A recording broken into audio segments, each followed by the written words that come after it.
All right, hey, this is Scott Garibay, and today we're going to talk about Dungeons & Dragons. We're going to talk about Dungeons & Dragons Canon, and we're going to talk about Legos. All right, so very exciting. Wizards of the Coast is... So D&D is hot, baby. Like everybody's figuring out D&D is the swiftness, right? It is a major growing intellectual property. And I think what people are realizing is, okay, we see you Marvel, we see you DC, we see you Harry Potter. Dungeons & Dragons is consistently being talked about in the same vein as an up-and-coming and a major intellectual property with absolutely massive potential, right? And so this is very, and it is extremely exciting to just see what is happening with Dungeons & Dragons. So Lego is now connected. Lego is already connected to Dungeons & Dragons. They ain't even made the set, but it's already announced. And the reason why is even if this were to go south, there will be the set that never happened. The D&D Lego set that was announced but did not occur. Now, that's not going to happen. It's going to happen, right? We're going to get a D&D Lego set. Now, West Coast Grognard was like, hey, I could always make a D&D set with... I could always make my dungeons with Legos. I didn't need their permission. It's a really interesting point. So let's dig into it. Why does the Dungeons & Dragons Lego set matter? And this is my entire point. Canon matters and official matters, okay? And the Lego set is the sharpest, clearest example of why canon matters. All right, so let's get into this. Okay, so what happened, right? So West Coast Grognard is absolutely correct, right? He could say, hey, thanks for joining my physical table Dungeons & Dragons game. We're going to run the whole thing with Legos. And I'm issuing this Lego mini, and you are my fighter, and you are my wizard, and you are my cleric, and you are my rogue, and you each have a Lego mini, and I will even make all the monsters out of Lego minis, and I literally will have a dungeon for this. It's going to be great. Everybody's going to love it. Rah, yeah, rah, rah, right?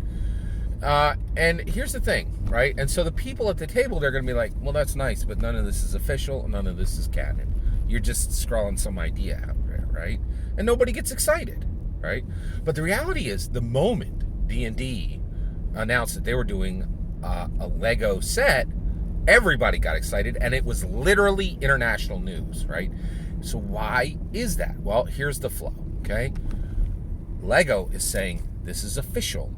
D&D is saying this is official, right? And your little scrub idea, put onto your table that doesn't have a rubber stamp from Lego and doesn't have a rubber stamp from D&D. Nobody cares, right?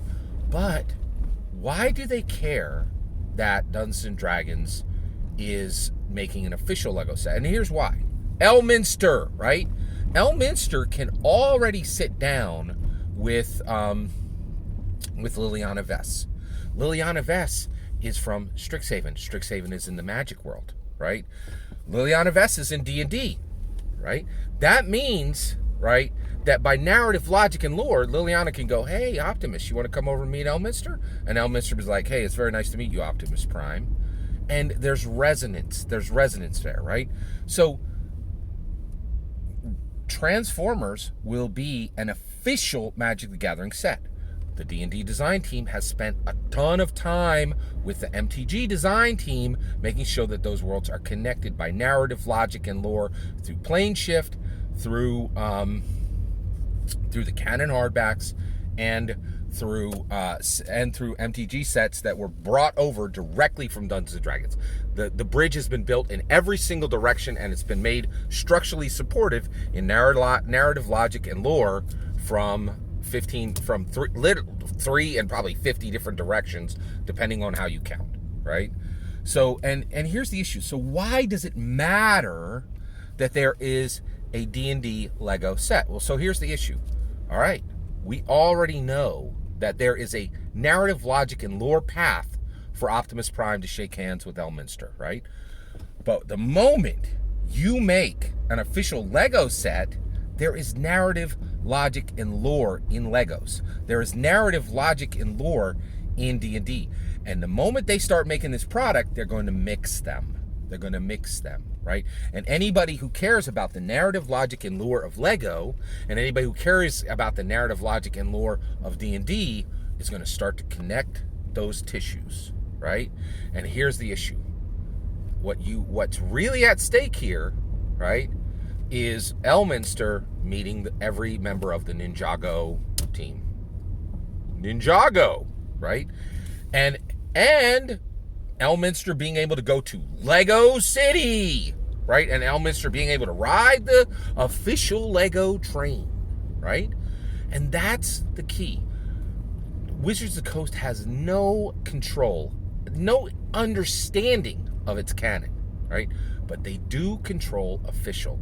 And everything that becomes official starts a narrative, logic, lore bridge to everything that's in that other world. And then the D&D community says, this is canon. And the D&D community will generally look at what is official and decide whether it's canon. That's the kicker. That's where we land. All that's my humble opinion, and I would love to hear yours. Let me know in the comments below. Please consider liking and subscribing, and have a wonderful millennium.